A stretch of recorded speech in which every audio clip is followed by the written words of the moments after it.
Today, we are talking about all the things in a day-to-day life, what it looks like to do bookkeeping, what it allows you to do in life, and just what does it really mean to be a bookkeeper.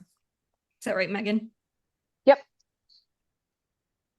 Okay. So we're going to talk about like real life responsibilities, reconciling transactions, and what those actually are. We're going to look at how bookkeeping can go beyond numbers, why you're doing it, the purpose behind it, and then just what are some of the unique perks and challenges of being a bookkeeper. So a lot of you guys were just out for Thanksgiving and hopefully took some time off. And that is definitely a perk of being a business owner. Megan, do you want to add anything before we get into the really like nuts and bolts of day to day? Nope. I think that's good. We can dive in. Okay. So I know for me, Megan, and feel free to chime in if this is different for you. I know for me, I try to avoid checking emails and messages and things like that until about 10 a.m. Sometimes it happens, and I know that I am leaving the office at 10 a.m. And so I will check it first thing in the morning. So sometime in the morning, I will plan on physically checking the client portal and my email to see if there's anything from a client, stuff that I can especially get back to them really quick.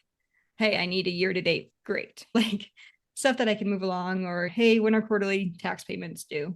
Because a lot of times they'll ask you instead of doing a Google search. And that's Yep. okay as long as it goes through the portal and they're not texting me or emailing me those questions. Normally, I'm checking email and Google Chat for messages from my team. You might not have a team yet, and I did not have a team when I first got going. And so I would check, I had email on my phone and I literally checked it all day long. So don't do that. You don't have to do that. I would set like a reminder on your phone. 10 and 2 is great.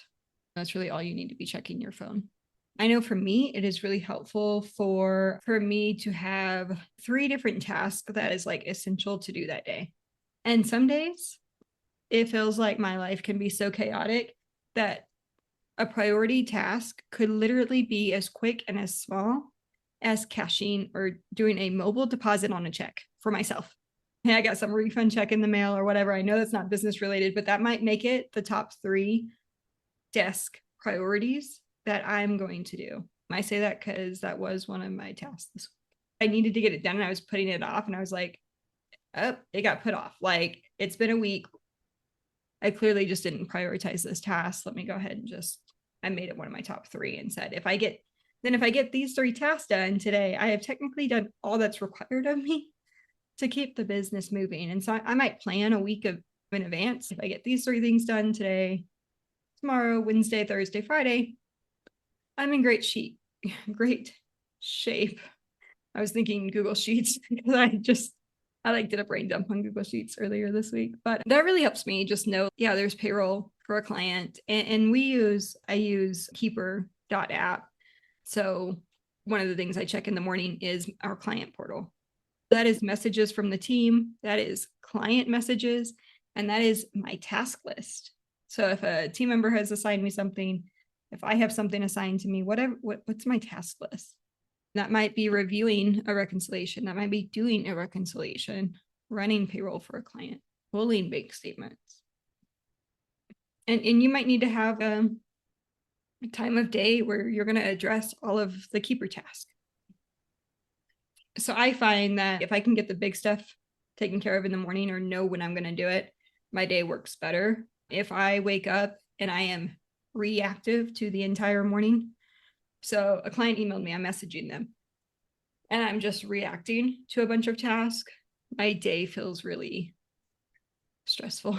Like I am on everyone else's to-do list and it's not my to-do list that I'm managing. I am just everyone else's pawn in the wheel. And so midday, lunch, stuff like that, make sure you are getting away from your computer. If you're spending 10 hours at your computer, you are not maximizing this business to its glorious potential. That might be this morning you worked on coding transactions. Maybe now you needed a break.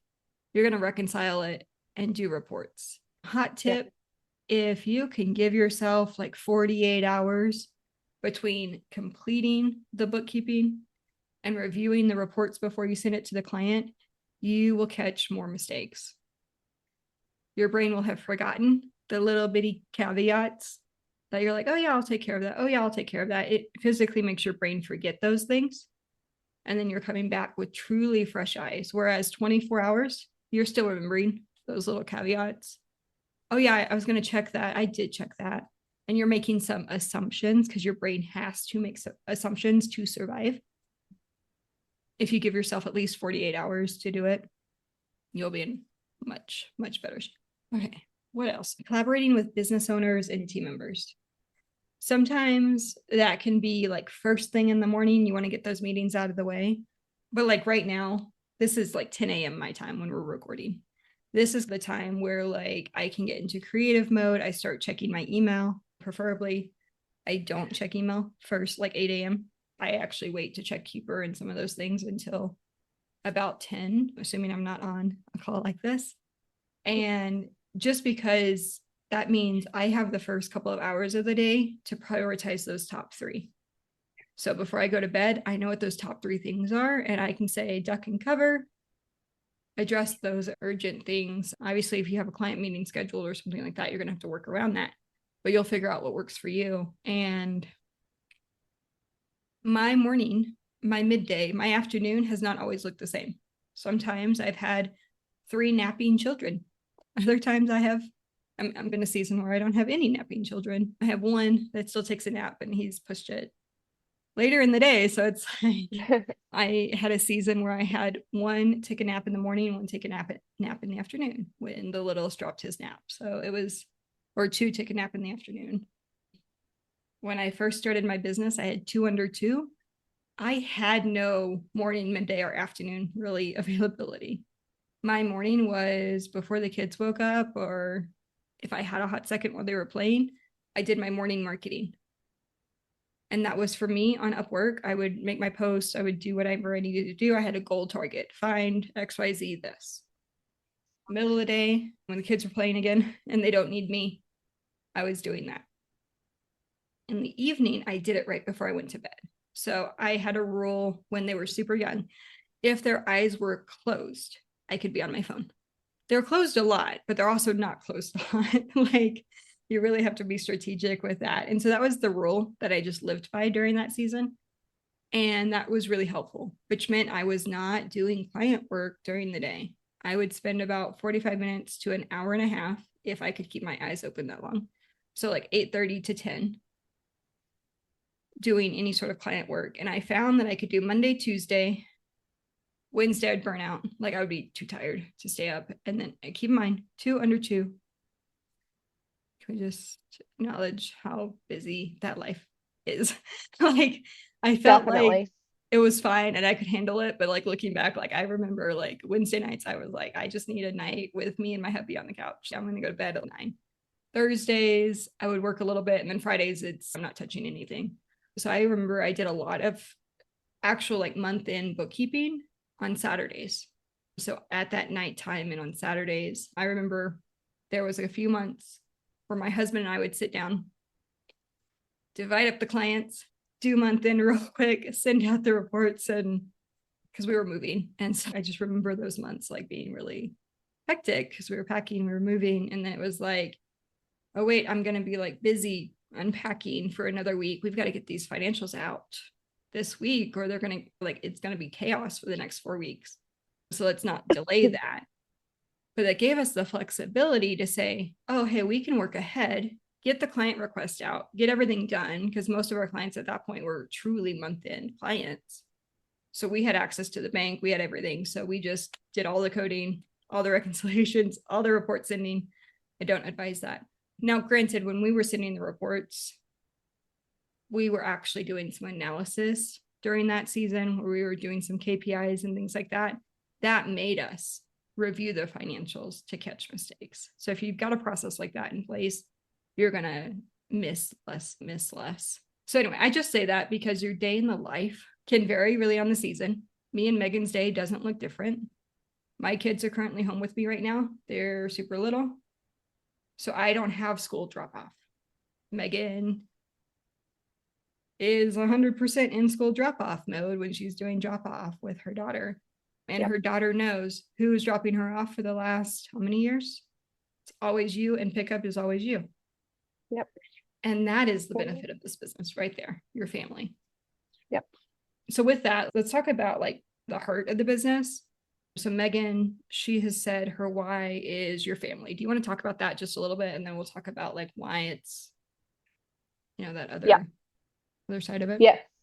So I started my business to be able to have more time with my daughter because everything, like working full time, I was not able to take off like I needed to with her, and she was wanting to join competition for baton, and so I knew there was no way I was going to be able to be there for all of the things. So I knew I needed to make some changes. So I started my business, and so that's how I've created it. Like moving forward is picking her up I never was able to pick her up. She was at daycare all the time, stuff like that. So now I want to be able to drop her off at school, pick her up from school, be at the practices because I was never at practices before. I was literally picking her up as practice was ending and just be at everything. So when the bookkeeping gets done, when the client work gets scheduled, all that has been strictly around her schedule. And that's how I want it. Some people are different. That's not, but that I missed out on what felt like 11 years of her life because I was working full time and had to work around work, not her schedule. So now it's around her schedule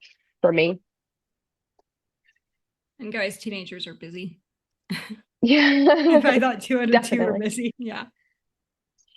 But I wanted to bring up, I know when I started my business was a complete experiment. I had been trying to do Etsy and all of these things, but I had this skill of being an accountant. I was an accountant. I had been doing it for 10 years at that point and resisted. I didn't want to do bookkeeping because guess what happens in bookkeeping? This is what we said in corporate. You're always closing something. And so like it always like you had to plan vacations around it, but at the end of the day, you're always going to be closing something. So factor that in. There will always be a month in close to do. Take the Well, and vacation, spend with your family, take off. exactly. And I can tell you, I've worked plenty of during practice or hey, we're traveling for the summer for competitions and brought the computer and worked there, but I was physically there and still able to have the vacation, the time with her during the day, and at night, hey, we're going to get the work done. So yeah, it's coming, you have to do this so you can plan it however you need it to happen. Yeah, very much. And you can break it up. And so I finally gave into the bookkeeping side so I had a client, my very first client that reached out to me. I was doing some like analysis and he met me in a coffee shop and said, "Hey, I want you to do bookkeeping." I was like, "I'm not a bookkeeper." Told him no. And that ended that client relationship. I was like, but because I was hesitant, I guess I could do bookkeeping, but I'm not a bookkeeper. Like, that's not what I'm doing. Joke's on me, my very next client. Yes, I'm doing bookkeeping. Like 2 weeks later, I guess that's what you want me to do. Because he called me specifically for bookkeeping. And I'm like, I guess that's the service that people are doing. And what tipped me over to it were 2 things. One, monthly recurring revenue. That's cool. Also comes with monthly recurring work. Again, always closing something. That's why I didn't want it. But it is stable. It is one of the most stable businesses. And I realized at that point that I had a strength. So I finally gave in because I had a network of people that knew and liked me and trusted me from an accounting perspective. They would ask me tax questions and all of those things. And I realized, oh, I can help the specific type of person grow their business that I really had a heart for. And so I finally said yes because I figured out a why. Oh, I have a God-given talent I can serve God with, and he might be asking me to serve him with. So I finally surrendered to that yes. But now it's also really cool on the other side of it. So we're still growing our own bookkeeping businesses, Megan and I. We're still gaining clients. We're still disengaging with clients. We're still sending engagement letters. We're all up in it, just like you guys. So not only is it now blessing our families, we're blessing the lives of the business owners we get to do their books for, save them the time at tax season. I'll never forget the friend who called me one day on her way to the tax preparer's office. And she says, "Is this what you do?" Yeah, this is what I do. She never wanted to be up all night doing it to get numbers to her tax or CPA. And I took over that day. She signed her engagement letter leaving the CPA's office. She's never again am I going to do this headache. So there's that. And then now it's super cool that we get to help other bookkeepers become bookkeepers and bless their own families just because we see the flexibility. Now, is there chaos at times? Sometimes you're hustling pretty hard because you have a goal to meet, or you're growing like I grew, and you're like, you wake up at the end of the year and you're like, oh, because I consistently did the same action every week, every day that I told myself I was going to do, that went from $1,200 a month to now making $30,000 a year or $10,000 a month. And that's pretty okay. So what are some challenges with bookkeeping? So what makes this, I think I just shared like a rose colored glasses view of bookkeeping. What's the non-rosy lens, right? Sometimes there's some tight deadlines. The first hits, you start pulling financials somewhere between, or not financials, bank statements. They're typically available 3rd, 4th through the 6th of the month. Occasionally, there will be statements available sooner than that. But really, the 3rd through the 6th statements are you're getting emails, hey, the statement's available, and you're pulling them. And so you're doing all of that. You might have a client though, like I've had several clients. There's some things that you can do in place to reduce the number of clients that you get like this or eliminate them altogether. But I know when I first started, I had a client who really didn't care to get me monthly stuff at all. But then guess what? I'm getting the phone call. Hey, I meet with my CPA tomorrow. Can you get me financials? What? I need your bank statements. I need transactions, and I need 4 weeks. You gotta be kidding me. And so there are pressures, there are learning to communicate with clients, there's learning how to be a professional while running a virtual online business, or if you're showing up in person, there's learning how to do that. Maybe you already have some of those skills and you're just now doing it all yourself. Okay, so is bookkeeping boring? Doesn't have to be. It is repetitive, but if you have I will often get the comment that I am a little funny. I'm not super funny, but I'm a little funny. So when I'm doing a presentation or a networking meeting, it is really easy for me to make the audience laugh. It is really easy for them to go, oh, you're not a boring accountant. And so I know that you can have fun with it, especially once you start to understand the pain points of your audience. And you do that by having more and more conversations with them. We'll talk to bookkeepers and I will give numbers and I'll say, have you talked to 100 business owners? And they're like, I don't think I could talk to 100 business owners in a year, let alone 6 months or a quarter. Can you imagine if you did though?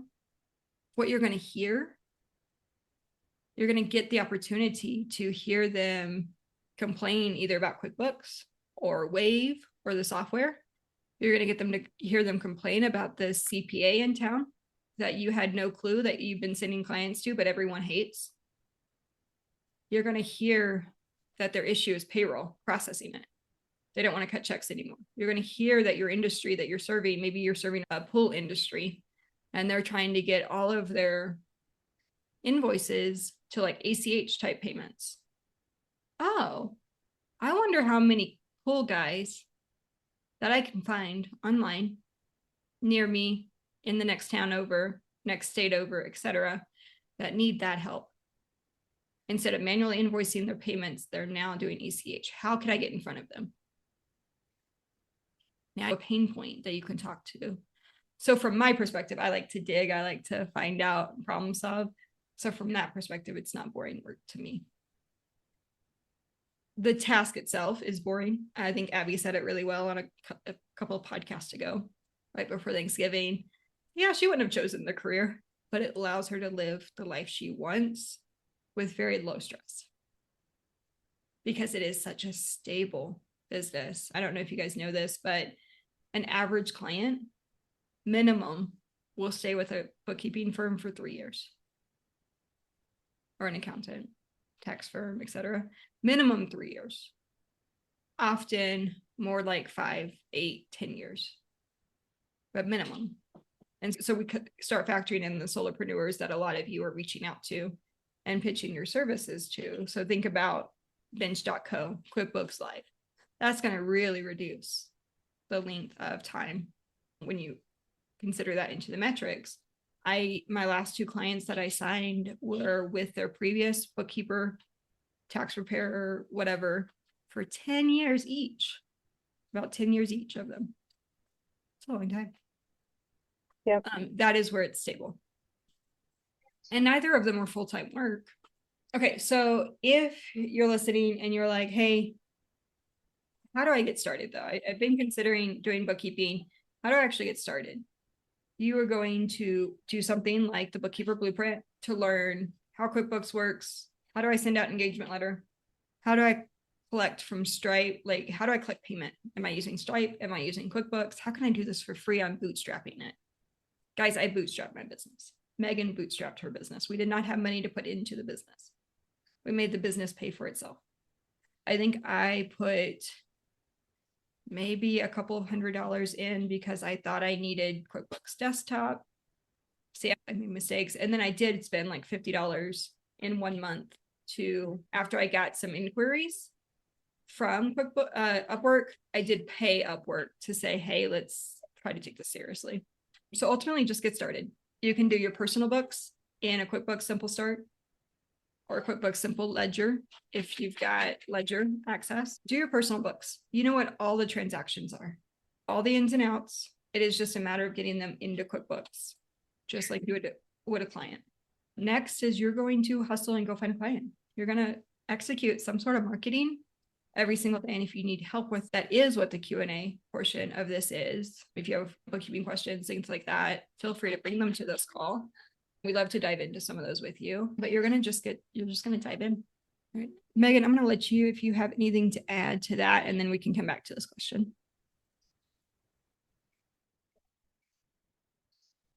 Yes, just remember, especially like Sherry was talking about not putting money into the business. The only thing that I did to get started, because I didn't have the bookkeeping experience, was purchase a bookkeeping course. So I did do that, but I still, of course, after that, went out, got the clients, and then used the funds from any cleanup jobs, any clients, to be able to pay for everything from there. So you can 100% make that happen for you. So if you don't know, hey, I don't even know what it means to be a bookkeeper, so I need some of that knowledge, then you may need to do a little bit of investment on the front end. But I can tell you, I invested money knowing like, hey, I have no choice. I have to make this money back because I was a single mom. I didn't have the extra funds as it was and all the things. But I knew if I wanted a different life to be able to have that time and stuff, this was going to be the opportunity for me to make that happen. So I went out and did whatever it took as far as marketing like crazy and all the things to get the clients that I needed to be able to be there and have the time freedom and stuff. So after launching my business, it took me 2 weeks to get a client. So then with that first client, the cleanup job paid for the course and all the things from there. So you can definitely don't let that be your excuse. You just have to figure out what your why is and what do you want, and whether it's a bookkeeping business, another business, whatever it is, what are you trying to accomplish? What is your end goal? What do you want your life to look like? All those things. And it may not be for you. Maybe it's not the kids maybe your kids are grown, maybe you don't have kids, all the things, but what is your why? What is your goal? So that's going to be the biggest things that you really want to focus on and figure out. Let's see, Cheryl asked, how did I find clients? So for me, clients, I found them between Facebook and in-person networking. So doing that, what I did was I would go to some in-person networking groups, go add those people on Facebook. But I was also posting in Facebook groups, adding friends on Facebook, posting on Facebook like crazy, and just everybody that I came in contact with, I was trying to make sure they knew I'd started this business, that I was doing bookkeeping and all that. So there was a lot of marketing that went into it, I can tell you, and a lot of trying this, trying that, making sure I was on all the platforms and all the things, but I marketed like crazy. One of the first books I listened to was The 10X Rule by Grant Cardone. And one of the things that he says is if you want to reach whatever your goals are and they're more than whatever the average person is doing, then you need to be doing more than what the average person is doing. So what is like your first thought on marketing? Okay, posting, doing whatever a couple times a week. Okay, well, you need to do 10 times that. So whatever that is. So that's how I approached my marketing, was I needed to do 10 times whatever my first thought was that I needed to be doing as far as marketing goes. Let's see, Larry said, how was your experience with your first two clients? Did you run into some very challenging situations where you had to get additional support? Yes, of course. There were, being I didn't have bookkeeping experience and stuff, I did have to get some support from coaches to help me walk through what the process looked like, first time situations, things like that. I also spent tons of time on Google in Bookkeeping for Dummies, like the course that I had purchased, all the things, making sure I knew the why, I was making sure it was all done correctly and all the things. So I did not just hand over reports to this client or the first couple of clients without knowing, hey, yes, this is done correctly. I, again, did the work and got the cleanup job, did the work, got support while I was doing the cleanup job, but the cleanup job helped pay for all of those things along the way. So any additional support I needed in a coaching program, all those things. So hopefully that answers your question. Amy, no, I would not recommend it. We have a program that we have created because there are so many out there that are lacking and in certain areas. So it's myself and Sherry, and then we have 10 other bookkeepers who are coaches as well. We've all started, grown, and are continuing to grow bookkeeping businesses. So when we created our program, we took all of that into effect, and not just, hey, what do I think I needed, but what have we all needed as we've grown our business? What are issues we've ran into that we've had issues finding that information on, and those types of things. And we've put all that in the course, and we are continuing to do that.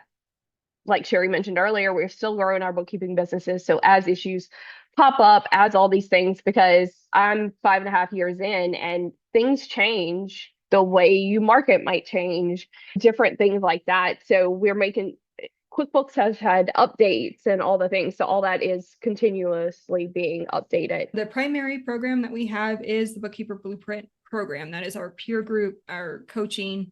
You get 3 coaching calls right now a week, sometimes more. You get all the trainings, the monthly trainings. And actually, Megan, I'm going to let you jump over and take over that real quick. Yeah. So any of the monthly trainings that we do, so we just did an onboarding one. So all of that's included in there. And then you get 2 one-to-ones a month.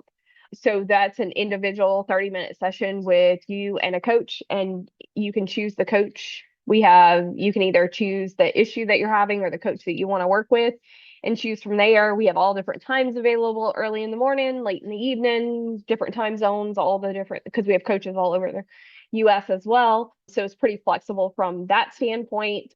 And then you get the paid Facebook group. You also have a group chat that's like an accountability type thing that the coach, all the members are in to check in and see how things are going, and the course. And that one's at $397 a month or $3997 for if you want to pay for a year in full. And then we have an unlimited program. So that one you get unlimited Boxer access to me, Sherry, and Allie. And then you also get unlimited one-to-ones. So you could schedule one-to-one every day if you want it, to be able to hop in those sessions. So it just and you get everything else that was included in the other program too. So it just depends on the type of support that you are looking for. Some people prefer the group aspect of it and they don't need a lot of that additional one-to-one support. So it just depends on you and where you're at and how much hand holding you would need, I would say, or how much one-to-one support you would want. If it helps, the Bookkeeper Blueprint is the program. And then some people are just at different support levels of that. But primarily, the most popular program is the Bookkeeper Blueprint program. The main one is the $39.97, where you get the coaching calls, the weekly coaching calls, the trainings, all of those things.